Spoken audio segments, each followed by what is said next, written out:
Olá, estamos aqui na biblioteca da Vamp Tower e hoje falaremos sobre os pesadelos do Natal.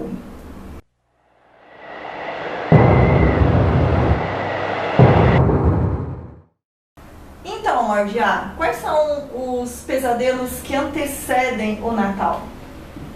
Então, amada, os pesadelos que antecedem o Natal, eu gosto de pensar que eles têm suas origens em um mito germânico chamado Krampus. Krampus vem de Krampen, que é garra, no alemão antigo. Ele era uma espécie de assistente de São Nicolau, Pai Natal, ou aqui no Brasil, o Papai Noel. Ele vinha antes, no começo de dezembro, quando já tinha uma neve caindo lá no Velho Mundo, e ele surgia para assustar, raptar e dar surras em crianças que se comportaram mal durante todo o ano. Nossa, ainda bem que eu não vi nenhum desses, então quer dizer que quando eu era criança eu me comportei bem. É possível. É possível.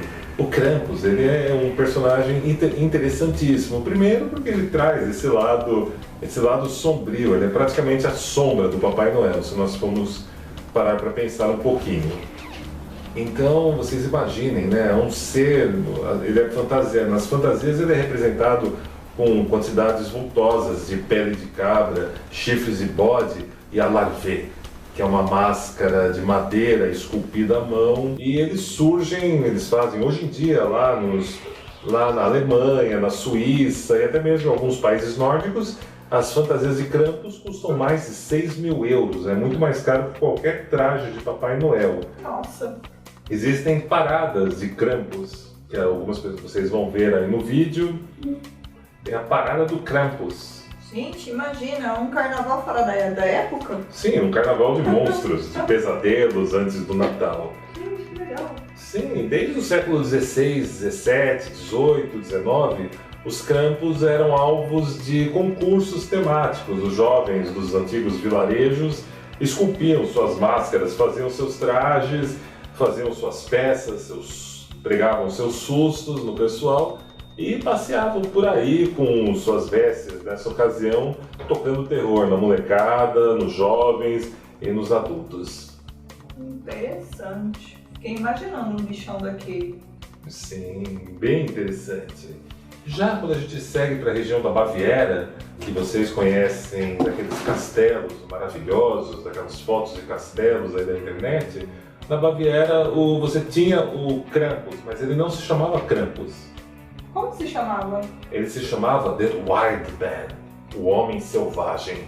Ele vinha também mais ou menos parecido com o Krampus, só que ele não era assistente do Papai Noel. Não, pelo contrário.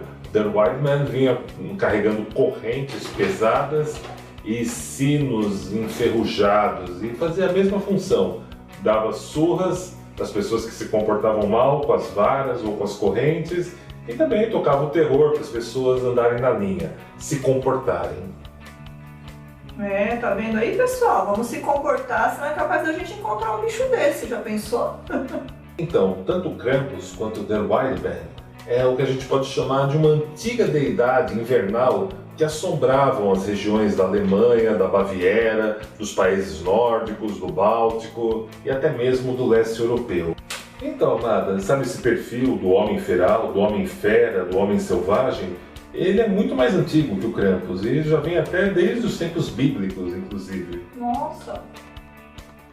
Pois é, o mais conhecido deles é o Enkidu, que aparece por volta de 2000 a.C. no épico Gilgamesh, onde ele tinha traços ferais, bastante pelos, as más línguas podem dizer que ele recorda até mesmo a imagem dos faunos, né? Tem até algumas passagens bem interessantes em Gilgamesh sobre esse personagem sentindo a tara pelas cabritas. Uau! Então ele tem aquelas pernas de bode, chifres e tudo mais que nem os faunos têm? Olha, essa parte eu não me recordo porque já faz muito tempo que eu li Gilgamesh. Mas a aparência feral, os longos pelos e outras partes, e as garras ele tinha, era descrito em algumas versões. Outro personagem interessantíssimo é por volta de 600 a.C., Um rei chamado Nabucodonosor, eu acho que era esse o nome, também faz muito tempo, ele é amaldiçoado a se tornar um homem fera pelas deidades reinantes daquele tempo. Por volta de 217 a.C., nas terras da velha Loba, Roma, você tinha o costume da Saturnália, que era uma festa onde era celebrado o desgoverno, onde o patrão se vestia como empregado, o empregado era levado à condição de patrão, os homens se vestiam de mulheres, as mulheres de homens. Era tudo trocado. Sim, eles celebravam essa característica da natureza que era o desgoverno.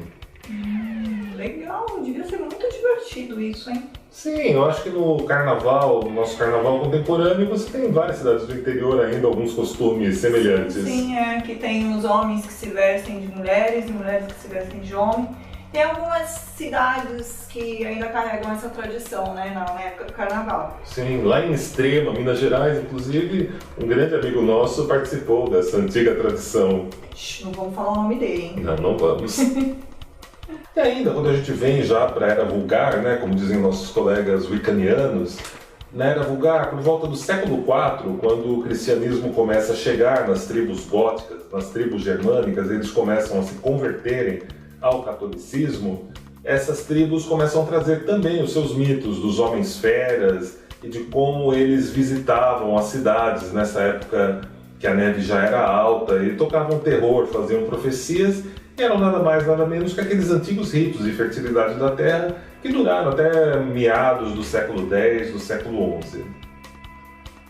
Depois disso, a gente tem um hiato bem amplo, bem vasto, que a gente só vai ter notícia de algo semelhante a isso por volta do século XIX, quando surge a imagem do bom velhinho, do Papai Noel. Ah, ele é tão fofinho! Sim, ali ele começa, em muitos desses lugares que já tinha a história do Krampus, eles começam a desvincular essa história, não contam mais que o Papai Noel punia as crianças más. Ele é só um símbolo do comércio. Depois ele vai se tornar um símbolo da Coca-Cola e de muitas outras nobres instituições e produtos que vocês apreciam. Eu lembro que quando eu era criança, na época de Natal, minha mãe sempre falava pra mim, meses antes do Natal: filha, se comporta, senão Papai Noel não vai trazer presente pra você. E eu sempre procurava ser uma menina boazinha. Enfim, na noite de Natal sempre tava meu presentinho lá embaixo da árvore de Natal. E aí a criançada toda fazia aquela festa rasgando presente pra todo mundo é lado, né? Sim. Qual é o significado do presente no Natal, amado?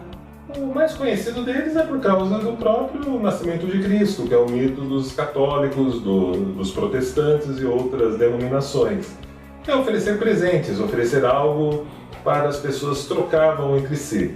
Hoje em dia já é tudo um grande consumismo, né, na verdade. Hoje em dia o comércio tomou conta de tudo isso e aí aquele oba-oba na 25 de março, né? Pois é, mas sabe quando o Krampus ressurge de novo, quando ele ganha força novamente? Quando? Por volta de 2004, com um artigo que foi publicado numa revista chamado The Devil in Design, ou O Demônio no Design, onde todas essas antigas histórias, esses antigos mitos foram revividos mais uma vez e o resto do mundo começou a conhecer o Krampus. Por volta de 2008 e 2009, o Krampus começa a aparecer em desenhos animados como American Dad, no seriado Supernatural e muitos outros. Ganhou até filmes de terror onde ele é o personagem, onde ele é o protagonista. Falando em tudo isso, amado, aqui no Brasil tem Krampus? Tem. Ai, como? Mas os Krampus aqui do Brasil não se chamavam Krampus. Eles foram mais conhecidos lá em Santa Catarina como Pensinique. Pensinique. Pensinique. Pensinique é um derivado de uma palavra germânica que eu não vou nem tentar pronunciar aqui.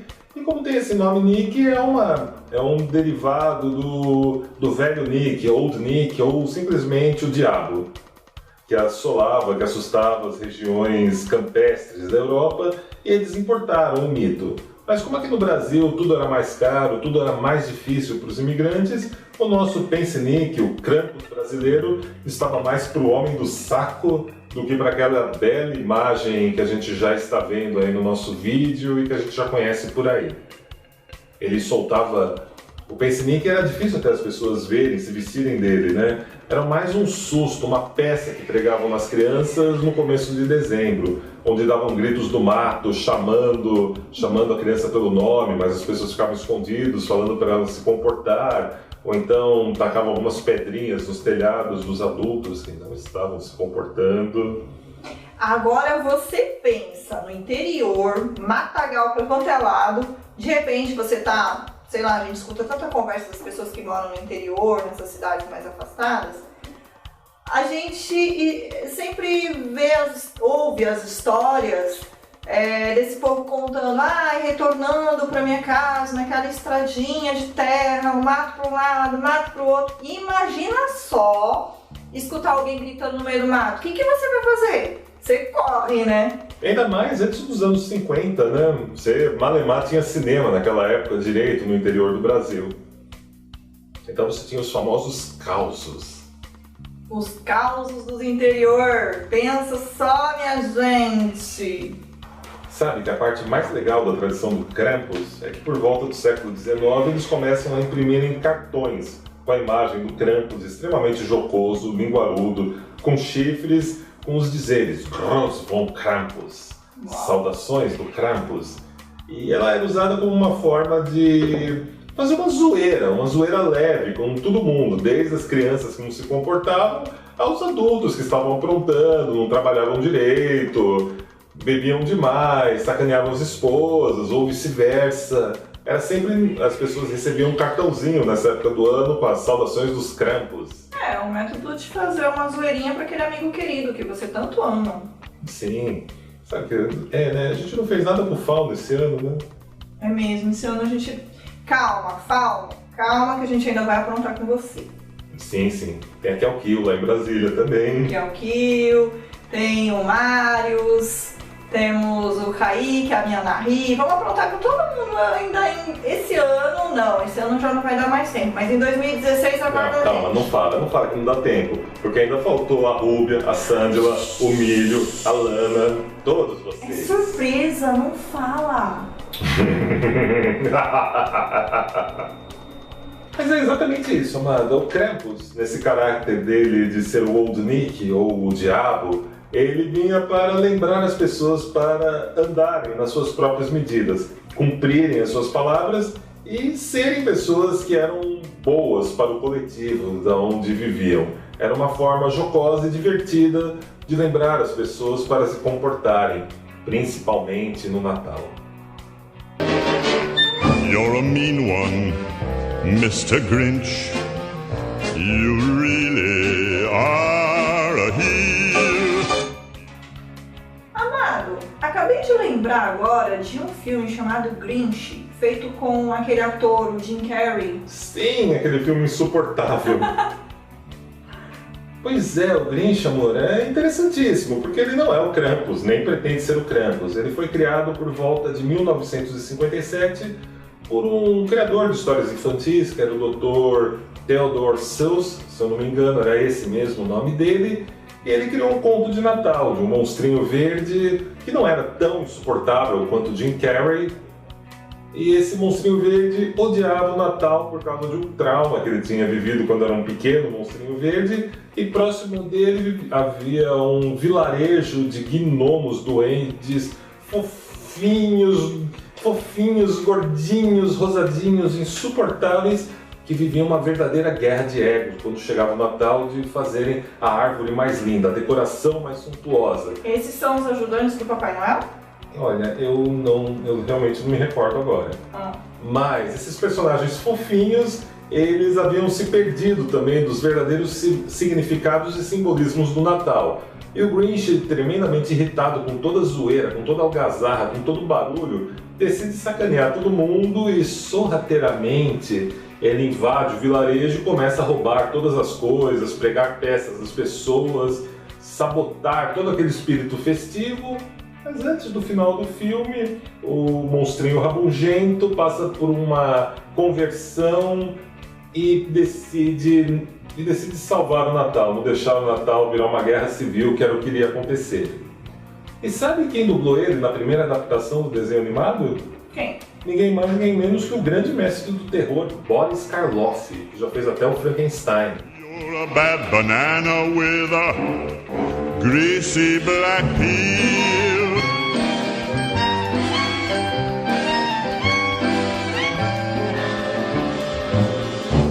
You're a monster, Mr. Grinch. Ou seja, o desenho animado, o primeiro desenho animado do Grinch era infinitamente superior que aquele nojento filme do Jim Carrey. Se você também não gosta do Jim Carrey, escreve nos comentários. Você gosta do Jim Carrey? Ah, eu gosto. E nesse clima de véspera de Natal, falando de... Pesadelos antes do Natal. Pois é. Lembrei também daquele filme dos Gremlins, que é onde tem aqueles bichinhos fofinhos, meiguinhos, bonitinhos, que quando entram em contato com a água, eles borbulham e entram em colapso e soltam um monte de bolinhas de pelo para quanto é lado. E ele se multiplica desse jeito, criando outros monstrinhos fofinhos, bonitinhos. Mas se eles forem alimentados depois da meia-noite, eles viram uns monstrinhos horrendos, feios, asquerosos Divertidos. e muito perigosos. Perigosos. Divertidos. Eu acho perigosos. Bem, divertidos. Tá bom, divertidos e perigosos, pronto. Ok. No seu termo original, ele é um ser imaginário especializado em danificar equipamentos elétricos, eletrônicos e mecânicos. Então as pessoas falavam que quando você dava um defeito no seu computador, um pane na sua televisão ou na máquina de lavar roupas, como aconteceu com aquele famoso escritor de literatura fantástica brasileiro que mora lá em Osasco recentemente, foi um Gremlins que causou aquele pane na sua máquina de lavar roupas. Pois é, ixi, imagina só quando a geladeira pifa, então deve estar cheio de gremlin lá dentro. Pois é, e os monstrinhos do filme, o que eles faziam, né? Comia tudo pela frente. Sabotavam os equipamentos, faziam uma zoeira legal. O Gremlins é muito legal porque ele... Bom, primeiro porque ele é não vou dizer que ele é o primeiro filme, porque eu acho que já nos quadrinhos de terror do Contos da Cripta já tinha menções ao Papai Noel sanguinário, ao Papai Noel serial killer, lá nos anos 50. Porém, no Gremlins, você tem, eu acho, no cinema, é a cena de pesadelo antes do Natal mais marcante que eu já vi na vida. Que é quando a namorada lá do protagonista olha pra ele: eu odeio o Natal, porque no Natal meu pai uma vez se vestiu de Papai Noel e desapareceu, e a gente só encontrou ele 3 dias depois morto dentro da chaminé. É a cena, acho que é um dos diálogos mais fortes daquele filme. Eu até hoje fico meio assim, nossa, que foda isso, né? Forte. Não é uma coisa fácil, né, de lidar. Esse é o trauma da namorada do herói do filme. Imagina que na noite de Natal, que é quando se passa a história de Gremlins, a cidade é quase que devastada por esses monstrinhos. Uma forma metafórica do Spielberg criticar o consumismo, porque, veja só, o Gremlins é achado numa lojinha em Chinatown por um cara que era um inventor falido. Tudo que ele inventava colapsava, porque ele não cuidava. Então ele encontra um monstrinho e o velhinho lá da loja fala para ele: olha, é o seguinte, você não pode alimentar ele depois da meia-noite, você não pode molhar ele e não pode expor ele à luz forte. E o cara não segue nenhuma dessas instruções, passa elas de qualquer jeito pro filho dele e vai dar o que dá, né? Se você não assistiu o Gremlins na última edição do Cine Fenômena, assista agora aí na sua casa. Filme super recomendado agora pro Natal. Já que a gente entrou nesse universo cinematográfico, sabe de qual desenho que eu lembrei? Do Qual? Estranho Mundo de Jack. Estranho Mundo de Jack, do Tim Burton. Sim, é lindo. Aquela feito em stop motion, é maravilhoso. Começou como uma ideia dele quando ele ainda era funcionário dos estúdios Disney. E depois ele produziu, e eu acho que é o Pesadelo, o nome original é The Nightmare Before Christmas, ou Pesadelo Antes do Natal, que é o tema aqui da gente hoje no Redvamp Tower. Ah, mas é um desenho super bonito, tá? Eu adoro. Né, gente? Eu sou fã dele. Ah, eu também, adoro. Tem, né, putz. Imagina, né, o que aconteceria se o Halloween decidisse fazer o Natal. Pois é. Essa é a pegada máxima, né? E uma das coisas mais legais desse desenho é quem faz a voz do Jack Skeleton. Quem é? Na versão original em inglês é o Chris Sarandon. Você conhece esse ator? Não. De primeira não, mas você lembra do filme A Hora do Espanto? Sim. Ele fez ninguém mais, ninguém menos que o vampiro Jerry Dandridge, na primeira versão, lá dos anos 80, que até o Geraldo do Balança fala que é fã desse filme. A Liz Vamp assiste esse filme porque adora o personagem. Sim, é um filme super bacana, super legal. Não lembrava que era ele. Sim, foi ele. Ele também fez uma voz de um outro monstrinho, né? Porque não era um monstro tão grande, mas era um serial killer, era um matador nato, que era o Chuck, de Brinquedo Assassino. Nossa, aquele bonequinho chato. Ai, não gosto daquele filme, não. Ah, eu gosto, acho legal. E ainda, né, o nosso amigo Chris Sarandon foi casado com uma outra atriz que era a Susan Sarandon, que participou de The Hunger, Fome de Viver. Esse filme é tudo de bom. Olha como tem vampiro por toda parte, né? Sim. Outro ponto legal do Pesadelo Antes do Natal, o Estranho Mundo de Jack, é que a voz do Jack também no inglês, nas partes musicais do filme, é o próprio Danny Elfman que faz a voz dele. Ele é o compositor do filme e é muito louco, porque são Jerry Dandridge, o cara que fez o Jerry Dandridge, fazendo a voz do Jack, e nas horas de cantar é o Danny Elfman, responsável pelas trilhas sonoras dos meus filmes de ficção favoritos, que inclui esse que a gente está falando, e também Homens de Preto, o primeiro Batman, que foi dirigido pelo Tim Burton, e muitos outros. Então é bem legal. David Johansen. Oh, I never know where to stay. This holiday. Agora, com esse tema de pesadelos antes do Natal, temos alguma coisa na literatura? Sim, Um Conto de Natal, de Charles Dickens, de 1837. Pois é, O Conto de Natal, do Charles Dickens, é aquela história que todos vocês já viram pelo menos uma vez na vida naquele filme do Bill Murray, Os Fantasmas Contra-Atacam.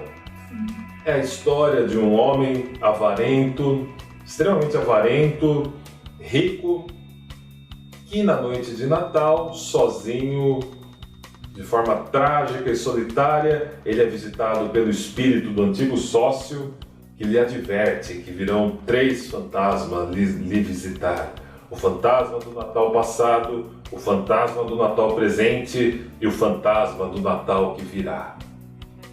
Essa é a obra que mais foi adaptada e readaptada quando o tema são esses pesadelos antes do Natal. Porque é a clássica história de conversão. Um personagem, o protagonista, começa de uma forma fechada, amarga, ranzinza, e vai passando por uma série de situações e ocorrências que transformam por completo o jeito dele de ser, e ele se transforma no cara que vai dar o melhor Natal que aquele bairro teve na sua existência. O próprio conto do Grinch é um pouco inspirado nisso. Quase todas essas obras que a gente mencionou hoje aqui tem um pouquinho dessa carga, esse sentimento um pouco amargo, avarento, distante com o Natal, e o personagem passando por alguma coisa na noite de Natal que vai transformar o jeito dele de ser. O Charles Dickens baseou essa história em 2 situações importantes. Uma foi a infância extremamente pobre que ele teve, onde ele viu os abusos, os desmandos do pessoal mais rico daquela época, e foi um trauma, um negócio que machucou ele e que ele transformou em obra de arte nessa história. E também ele foi inspirado por um conto ainda anterior de um cara chamado Washington Irving, que é esse Washington Irving, ele escreveu uma história muito parecida, mas ao invés de fantasmas, eram goblins, eram doentes. Será que o Jarrett do Labirinto, do nosso outro vídeo que vem aí, tem alguma coisa a ver com isso? Será? Não. Não tem. Mas assistam nosso vídeo sobre o filme Labirinto com David Bowie e a Jennifer Connelly, dirigido pelo Jim Henson, que é bem legal. Ai, lindo. Too much fun at all, but I'll be there for you. Ups. Então, amada, esses são os pesadelos antes do Natal na cultura pop, ao menos os mais conhecidos. Muito legal. Gostei. Existem mais filmes que vocês podem encontrar por aí. Tem um que fala que o Papai Noel foi Odin e ele teve que servir como um cara legal por muitos séculos, mas aí quebrou essa maldição e ele volta a ser sanguinário. É um filme, acho que da década de 90, comecinho do século 21. Tem os inúmeros contos dos Papai Noéis sanguinários que apareciam nas páginas de Contos da Cripta desde os anos 50. Tem muita coisa. Eu tô cansado de ver na época de Natal aquele filme Esqueceram de Mim. Odeio. Nossa. Odeio. Não, Não, é horrível. apaga. É horrível. É horrível, mais horrível que o Jim Carrey. Jim Carrey não é tão horrível. Bom, gente, nós gravamos esse vídeo para vocês porque, antes de mais nada, é Natal. Para mim é solstício de inverno. Ops, eu estou no continente sul, é solstício de verão. E nós, da Rede Vamp, desejamos a todos vocês um Feliz Natal para vocês, para os familiares, para o gatinho, para o cachorrinho, para todo mundo. Em 2016 a gente está de volta com Fantasy, Carmila, Bazar Rede Vamp, Vampin' Up. Vamos estar trabalhando com 3 casas noturnas muito legais aqui de São Paulo. Vamos ter mais estreias e eventos. Vamos ter um circuito cultural bem ativo, o retorno do São Paulo Maldita, encontro do Tarô dos Vampiros, o nosso EAD do Círculo Strigoi.